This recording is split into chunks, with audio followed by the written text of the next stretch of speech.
जय भीम नमो बुद्धाय। आज चैत्र शुक्ल पक्ष नवमी,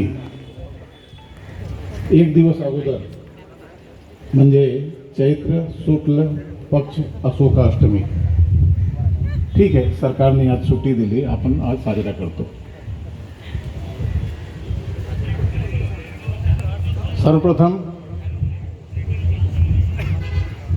आदरणीय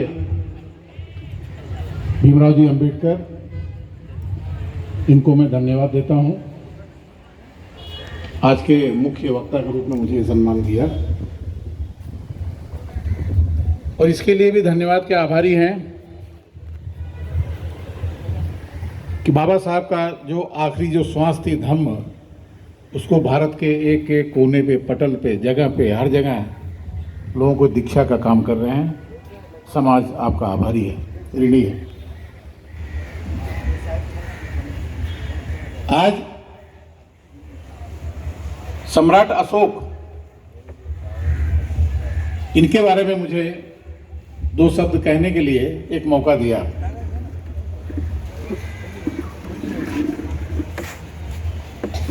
आजच्या 2500 वर्षपूर्वी या देशामध्ये एक गणराज्य होता। गणराज्य म्हणजे हे 10 गणराज्य, हे 10 गणराज्यांचे गणपती शाक्य, मौर्य, कोली, लिच्छवी, विशाली, विदेह, अलकप्प, भग्ग, मल्ल, रट्ठ। आज के 2500 साल पहले इस भूभाग पे हमारे 10 गणराज्य थे। उस 10 गणों के राजा इकट्ठे होकर के एक चक्रवर्ती महाराजा की वो निमण करते थे। उस शाक्य, मौर्य, कोली, लिच्छवी, विशाली, विदेह, अलकप्प, भग्ग में मौर्य गणराज्य, सम्राट अशोक, याद रहे आप सब कोली गणराज्य के भी हैं।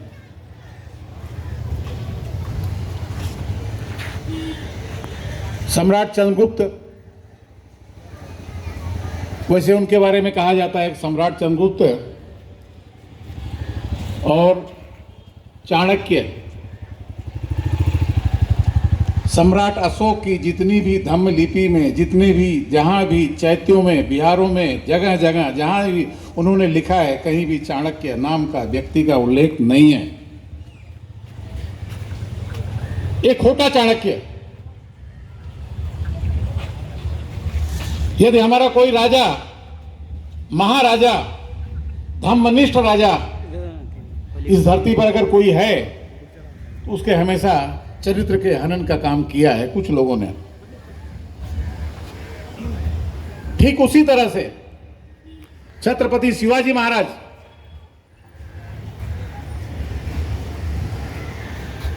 रामदास स्वामीच्या कधीही भेट झाली नाही। आता हिस्ट्री आहे, इतिहास आहे, फिर भी रामदास स्वामी के शिष्य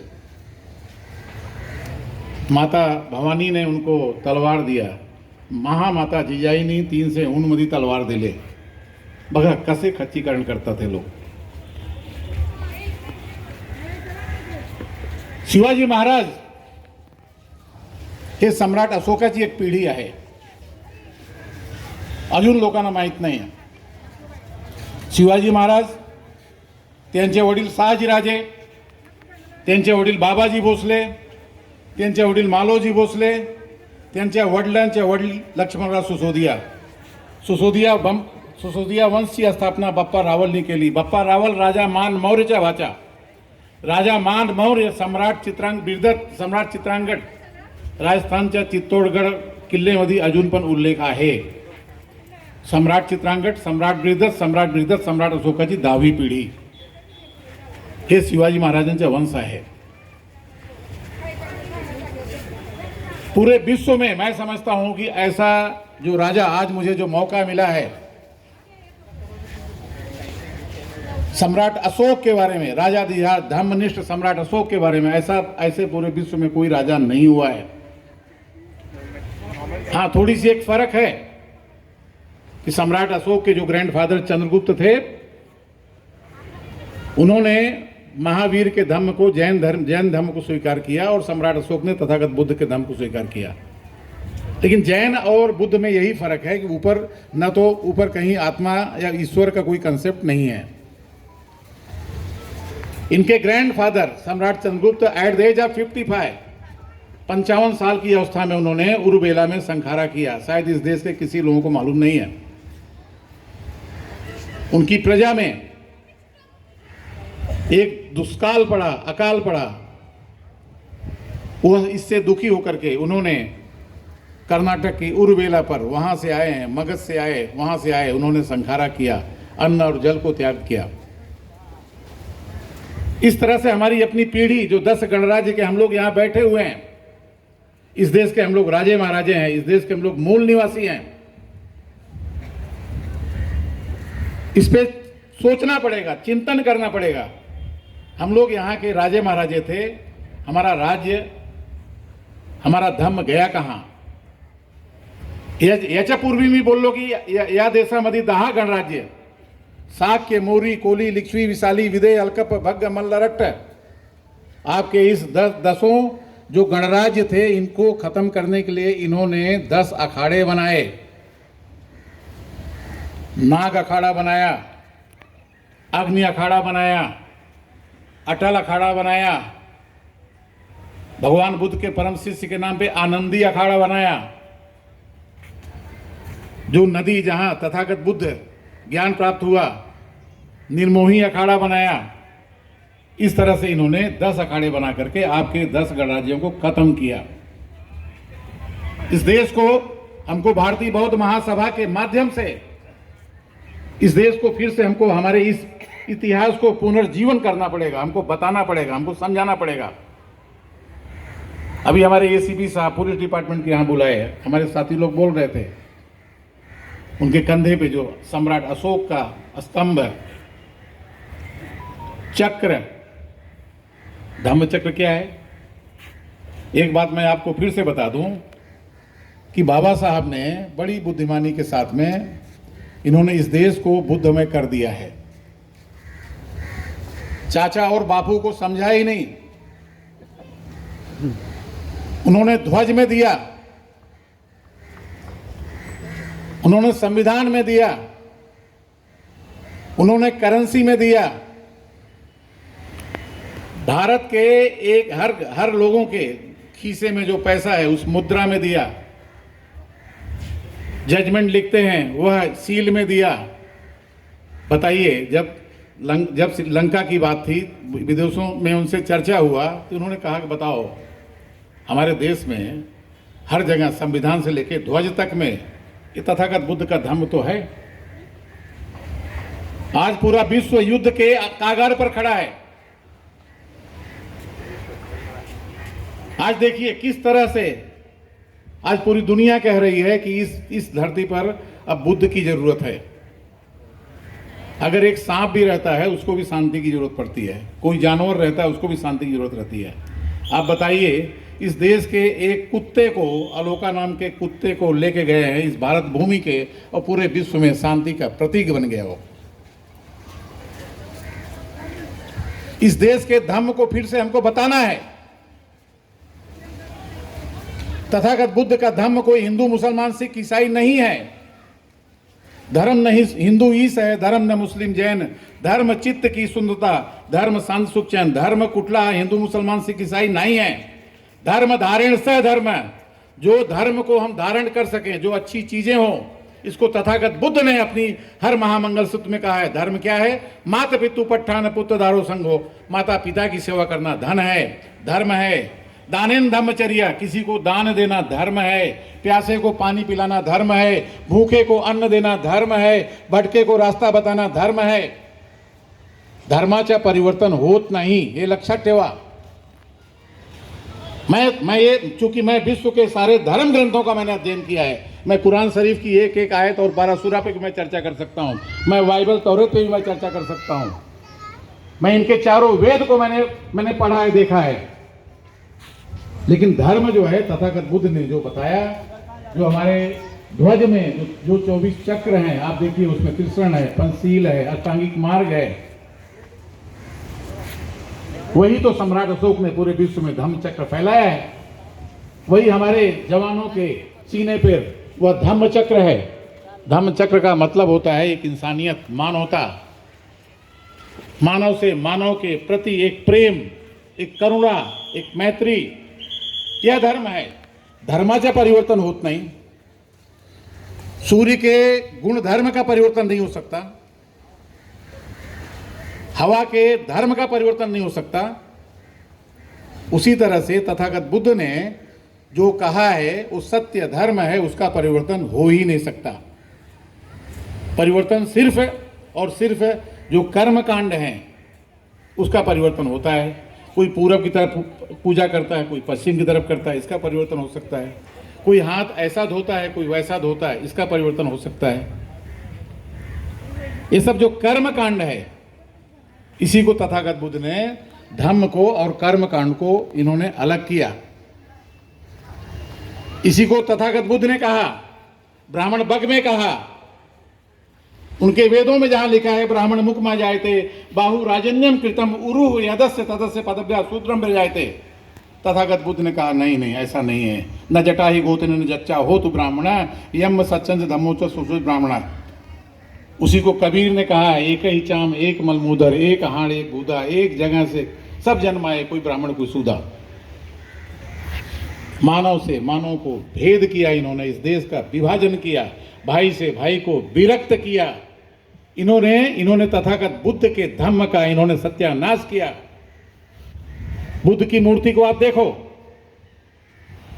बुद्ध की मूर्ति के गले में आप सांप डाल दो, बुद्ध के माथे पे आप तीसरा नेत्र बना दो, बुद्ध के मस्तक पे आप चंद्रमा रख दो, बुद्ध ने धम्म बोला वो बम बम बोल कर दो, क्या दिखेगा आप समझो। अरे इनके मैं एक एक इनके किताबों को, मैं एक एक पन्ने को मैं चर्चा कर सकता हूँ। सब ये सब झूठी झूठी किताबें हैं।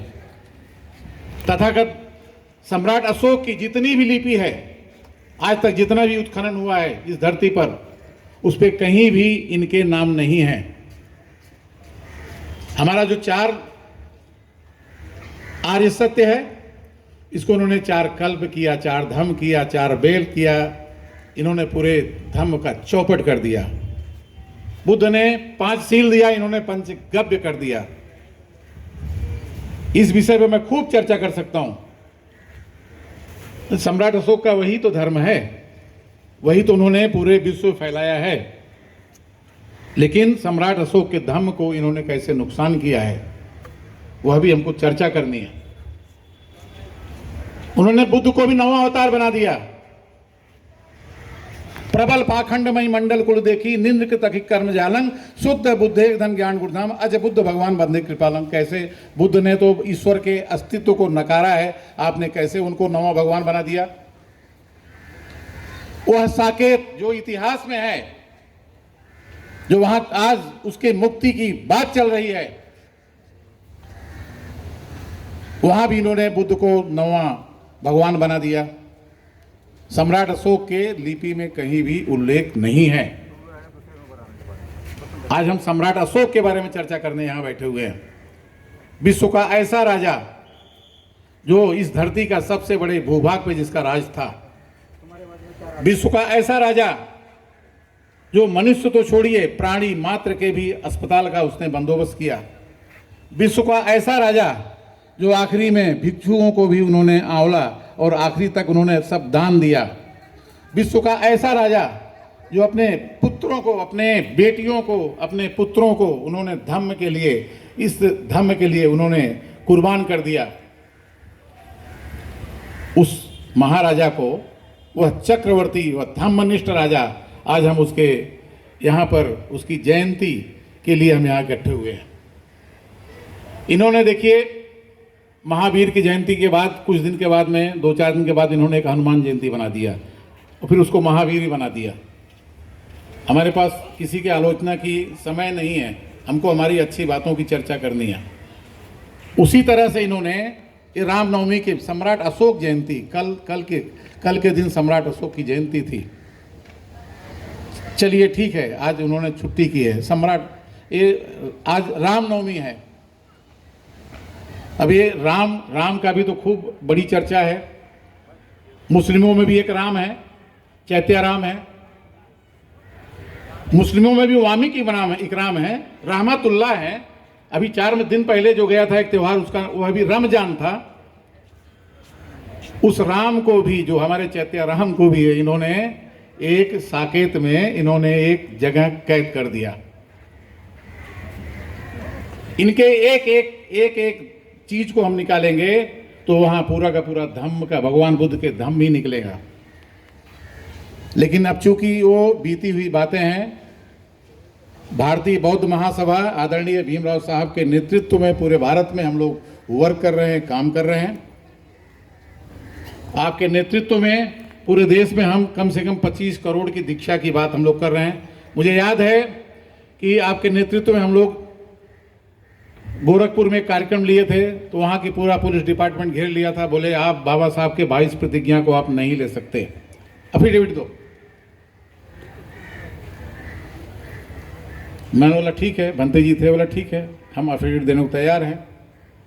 और हमने 22 प्रतिज्ञा ली, थोड़ा सिस्टम बदली कर दिया। हमने कहा कि बाबा साहब के दिए हुए जो शुरू के 5 प्रतिज्ञा हैं, अनाचारी, दुराचारी, व्यभिचारी, अलात्कारी, बलात्कारी, आतताई, ऐसे लोगों को मैं मेरा अपना भगवान नहीं मानूंगा।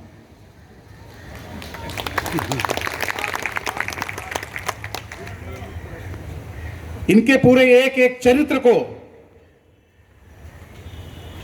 अगर हम निकालें, चूंकि यहां हमारे सब धम्मनिष्ठ भाई बंद यहां बैठे हुए हैं, इनके एक किताब को, इनके एक पुराण को, इनके एक पन्ने को मैं चर्चा कर सकता हूं, बता सकता हूं।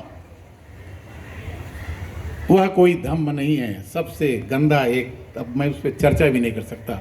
आज का ये अच्छे दिन पे यहां बैठे हुए हैं। बाबा साहब ने जो 22 प्रतिज्ञा दिया था, 22 प्रतिज्ञा में वही तो था। बताइए, आज के दिन कोई प्रकट हुआ है? और ऐसे लोग, कोई हिरणी के पेट से पैदा हुए हैं, कोई द्रोण से पैदा हुए हैं, कोई खीर खाने से पैदा हुए हैं, कोई मछली के पेट से पैदा हुआ है, कोई कान से पैदा हुआ है। ये ऐसा कोई धर्म है क्या? मी या विषयावर मी काय जास्त बोलत नहीं, लेकिन एक बात है पक्का है कि आने वाले कुछ समय में भारतीय बौद्ध महासभा के नेतृत्व में आप लोग ऐसे पूरे देश में अगर साथ देंगे, बाबा साहब का जो सही सपना है, हम लोग 25 करोड़ दीक्षा की हमारी तैयारी है। और जिस दिन हम 25 करोड़ से ज्यादा इस देश में हम दीक्षा देंगे, दीक्षा म्हणजे काय, उस दिन हैदराबाद में आदरणीय भीमराव साहब ने वहां उन्होंने डिक्लेयर किया कि पूरे भारत में हमको बाबा साहब की एक नई संस्था, डॉक्टर बाबा साहब एडवोकेट्स एसोसिएशन ऑफ इंडिया, वकीलों की हमकी एक संस्था स्थापन करनी है। आपने हैदराबाद की उस धरती पर इकट्ठा किए, इसके बाद कई स्टेट राज्य के लोग आए और अंबेडकर भवन में संस्था का संस्थापन हुआ और आपने श्रीमती मौर्य मैडम को राष्ट्रीय अध्यक्ष बनाया, वहाँ पीछे बैठी हुई है। क्योंकि भंडारी साहब आपने कहा कि आप छोड़ के चले आइए, मैं छोड़ के चला आया। छोड़ना नहीं, अरे नहीं, आप कमांडर है हमारे। साथियों, हमारी बेटी की शादी थी, आदरणीय भीमराव साहब ने वहाँ कहा कि आपकी ये परिवार में आखिरी शादी है, सारे बंधन से आप मुक्त हो गए हैं, अब आप पति पत्नी पूरे देश में धर्म का काम करेंगे। मैं चाहता हूँ कि आप सब दुगने उत्साह के साथ में पूरे भारत के और जगह हम लोग निकलें और ये जो बाबा साहब का स्वप्न है, वो ये देश सम्राट अशोक का देश है। ये देश सम्राट अशोक का महाभारत है। महाभारत म्हणजे काय? भारत। अब देखिए, भारत वर्ष था, या देशाचं नाव काय होता? भारत वर्ष। अब बड़ी होशियारी से इन्होंने भारत माता बना दिया। और यहाँ का एक मूर्ख आदमी वहाँ गया और कहता है कि हमारा फादरलैंड है। और कितना मूर्ख लोगों को बिठा दिया वहां पर गद्दी पर। इस देश का नाम भारतवर्ष है, वर्षावास से इस देश का नाम भारतवर्ष है। भारत म्हणजे ज्ञान में रत, भारत भा म्हणजे भास्कर, रत म्हणजे निरंतर। जो भारत जो है यह भी बुद्ध का एक नाम है, और इसको भी इन्होंने भारतवर्ष से उन्होंने राजा भरत बना दिया। कितनी कंट्राडिक्शन है बघा तुम्ही। एक तरफ उन्होंने राजा भरत बना दिया, दूसरी तरफ उस राजा भरत को भारत माता बना दिया। ये सब बातें हमको बतानी है, पूरे देश में समझानी है। इनका जो गंदा जो पाखंड है, इस देश में पाखंड मुक्त, जिस दिन ये धम्म युक्त होगा हमारा देश, जिस दिन उस दिन ये स्वर्णिम भारत बनेगा, वो सम्राट अशोक का देश होगा। ये अयोध्या म्हणजे काय, अपन या विषयावर थोड़ी चर्चा करूं। अयोध्या जो बिना युद्ध किए जीत गया हो, इन्हीं की पीढ़ी पुष्पमित्र शुंग ने बृहदत्त की हत्या धोखे से किया और बिना युद्ध किए राजा बन गया। वहां से रिवोल्ट हुआ, वहां से भागा हो साकेत में, इसके लिए लोग उसको बोले अयोध्या। अब अयोध्या का एक छोटा सा राज्य है, और सम्राट अशोक का बृहद म्हणजे अरबिस्तान, तुर्किस्तान, बलूचिस्तान, इराकिस्तान, अफगानिस्तान, कजाकिस्तान, पाकिस्तान, ब्रह्म, किती मोठा देश, ये अखंड भारत। मैंने एक चीज देखा इस्लाम में भी, उसमें भी मैंने धम्म मैंने देखा। बनते जी नमाज शब्द नहीं है तिथि, नमाज को वहां पर अलग शब्द है। नमाज म्हणजे नमो तस्स, नम अज, ये पाली संस्कृत से लिया गया है। मैंने इस्लाम में देखा त्रिवाचा 3 बार, आपने अभी त्रिशरण दिया, वही तो है। मैंने इस्लाम में देखा जो पानातिपाता, जो 5 सील है, बहुत ही मजबूती से पालन करते हैं वो लोग, उनका भोजन कुछ भी हो। मैंने इस्लाम में जो चीजें देखी, वो चाहे उनको कबूल हो 3 बार है, चाहे तलाक है 3 बार है, जो भी चीजें होती है हमारे इस देश की भूमि में, उसको त्रिवाचा कहते हैं। इसको तिखारना, आपण काही वस्तू पैसे दिया बाबा, हे मी 3 वेळी बोलतो तुला एवढे पैसे दिलेले, लक्षात ठेव। ये भारत का कल्चर है, ये इस देश का कल्चर है। हमको इस देश के कल्चर को फिर से पुनर्जीवन करना है। बाबा साहब ने कलंक के बल पर इस देश को भारतमय कर दिया है, बुद्धमय कर दिया है। हमको जिस दिन हमारा देश धम्ममय होगा, बुद्धमय होगा, यहाँ करुणा होगी, दया होगी, शांति होगी, प्रेम होगा, मैत्री होगी, अहिंसा होगा। अब अहिंसा की बात यहाँ आ गई। इन्हीं के पुस्तकों में सम्राट अशोक के बारे में लिखा है। अरे बोले उसने तलवार छोड़ दिया तो देश गुलाम हो गया। आणि सम्राट अशोकानी 100 पुत्र, उसने 100 अपने भाइयों की हत्या। कितनी खोटे लोग हैं बघा। कहीं भी वंश में जो श्रीलंका में है उसमें कहीं भी ऐसा उल्लेख नहीं है। जो बोलते कलिंग युद्ध है, बोले कलिंग युद्ध के बाद में सम्राट अशोक ने बौद्ध धर्म की दीक्षा, किती खोटा है। कलिंग युद्ध हा कुठला धम्माचे युद्ध नव्हता। सम्राट अशोक के दीक्षा लेने के बाद में, राजा होने के बाद में, उसके 5 साल के बाद में उन्होंने कलिंग की युद्ध किया। और कलिंग का युद्ध मतलब क्या, जैसे सम्राट अशोक की आने वाली पीढ़ी को उन्होंने धोखे से मारा था, वैसे ही वहां की कुछ मनवादी लोग उठे, उस कलिंग में फिर से उन्होंने कुछ उठे और साजिश की तो सम्राट अशोक ने अपनी तलवार को निकाला, उनको नस्तो नाबूद कर दिया। उन्होंने कभी उसके बारे में पश्चाताप नहीं किया।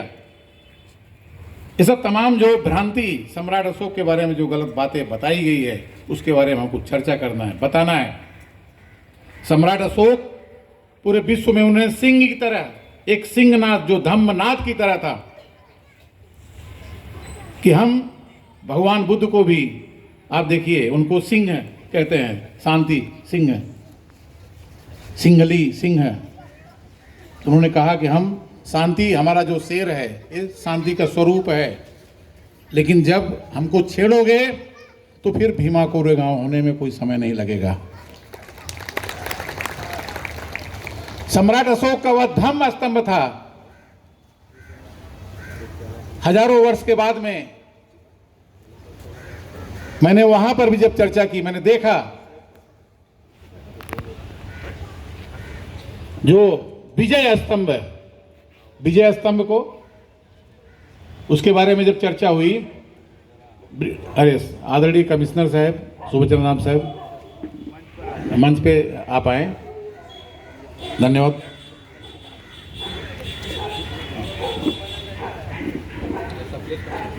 मैंने वो भीमा कोरेगांव का जो धम्म और अधम्म की लड़ाई थी, धर्म और अधर्म की लड़ाई थी,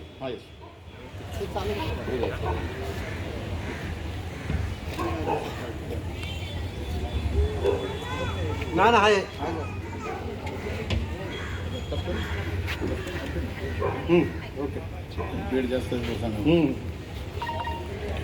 मैंने जो उस लड़ाई के बारे में मैंने जो अध्ययन किया, ब्रिटिशर्स ने उनको तलवार तो दी, ढाल भी दी,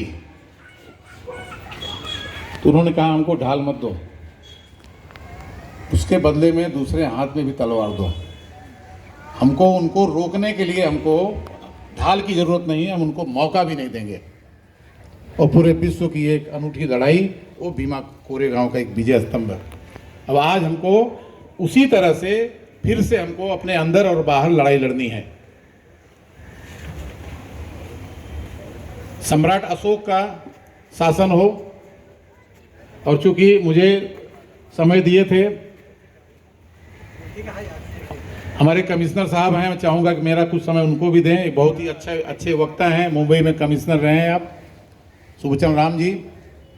और आज मैं पुनः मुख्य वक्ता के रूप में भारतीय बौद्ध महासभा ने मुझे यहाँ बुलाया, उसके लिए मैं ऋणी हूँ, आभारी हूँ। और आदरणीय भीमराव साहब के नेतृत्व में हम पूरे देश में दीक्षा का काम करने जा रहे हैं, और शुरू है, कर रहे हैं। और जिस तरह से उन्होंने पूरे देश में, इसके पहले हमारे जो 10 गणराज्य थे ख़त्म किए थे, डॉक्टर बाबा साहब ने कहा कि हर समाज को अपना एक इतिहास बता दो। उसी तरह से हम हर एक समाज को, चाहे नावी समाज है, चाहे गौली समाज है, हर समाज को हम उसका अपनी एक हिस्ट्री हम बता रहे हैं। 2500 साल पहले का एक नाता हम जोड़ रहे हैं, और जिसमें हम सक्सेस हो रहे हैं। आने वाले कुछ वर्षों में हम कम से कम 25 करोड़ की दीक्षा है बाबा साहब की चैत्य भूमि में हम इसकी शपथ लेते हैं। गुजरात में हमारा सुन लें, बैठे हैं गुजरात के लोग, वहाँ पर 2 करोड़ से ज़्यादा जो कोली समाज है वो दीक्षा की पूरी तैयारी में, गुजरात की धरती से। पूरा जो यादव समाज, जो गौली समाज कहते हैं, कई बार मीटिंग हुई है। लगभग 6-7 साल पहले अंबेडकर वहाँ काशीराम के पार्क में आदरणीय भीमराव साहब के नेतृत्व में अखिलेश जी को संविधान दिवस के दिन बुलाया था, और माननीय कमिश्नर साहब आप भी थे। 7 मिनट का मुझे मौका था, तो मैंने अखिलेश यादव को मैंने कह दिया था कि हमारे ये मैदान के सारे महापुरुषों को आप अपना लोगे तो भारत के प्रधानमंत्री हो जाओगे, अगर आप नहीं अपनाओगे तो फिर से आप उत्तर प्रदेश हार जाओगे। मैं मुंह पे बोला उनको श्राप नहीं दिया, मैं मुंह पे बोला, वही सामने बोला, और उन्होंने नहीं अपनाया और साफ हो गए। और यही स्थिति हमको करनी है पूरे देश में।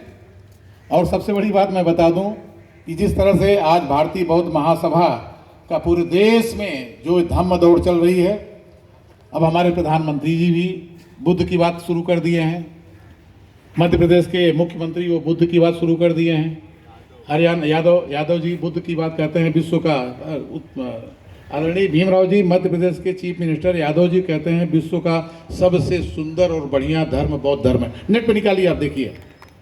तो भाई फिर आपको अपनाने से मना किसने किया है? उसी तरह से बिहार के मुख्यमंत्री हैं, उसी तरह से हमारे ही एक नाव राशि है केशव प्रसाद जी, वो इन्होंने बाकायदे भगवान बुद्ध की रसिया में कहाँ कहाँ क्या क्या कैसा, अब ये समझ रहे हैं इस देश में अब जो धम्म की बात करेगा वही देश में राज करेगा। तो मैं बता दूं आपको कि अब ये धम्म जो है, अब हमारा जो मुस्लिम कम्युनिटीज है, इसको पहले मैंने बताया, समझाया किस तरह से धम्म को लिया गया है। और आज से 2500 साल पहले जो तथागत बुद्ध ने धम्म दिया है वही धम्म है। तथागत बुद्ध के जब मैं प्रचार करता हूं धम्म का, तो मैं कहता हूं छाती ठोक कर, तथागत बुद्ध की जो 82,000 बाणी है और हमारे भिक्षु संघ की 2,000 बाणी है, 84,000 बाणी, इस धरती का कोई भी आदमी उस बाणी को झूठा साबित कर दे तो मैं मेरे प्रचार प्रसार को खत्म कर दूं। बुद्ध की एक एक बाणी तर्क संगत है, न्याय संगत है। और सम्राट अशोक का जो राज था वो तथागत बुद्ध के धम्म पर आधारित था। इसीलिए इस धरती जो है वो स्वर्णिम युग था। और आज फिर से इस देश को स्वर्णिम युग बनाना है तो सम्राट अशोक का वो महाभारत, ये अंचे महाभारत खोटे है तो कहाँ से हस्तिनापुर वो भारत कैसे महाभारत हो सकता है। एक बृहद भारत, महाभारत, जो अरबिस्तान, तुर्किस्तान, कजाकिस्तान, अफगानिस्तान, हिंदुस्तान, ये पूरा ये महाभारत था। वो महाभारत सच्चा है, इनका महाभारत झूठा है। ये लोग तमाम झूठे लोग हैं। इनके हर जगह को अगर हम निकालेंगे, इनकी नींव को हम खोदेंगे तो हर जगह तथागत बुद्ध निकलेंगे। धन्यवाद, आपने मुझे बुलाया। मैं फिर से भारतीय बौद्ध महासभा को धन्यवाद देता हूँ। जय हिंद।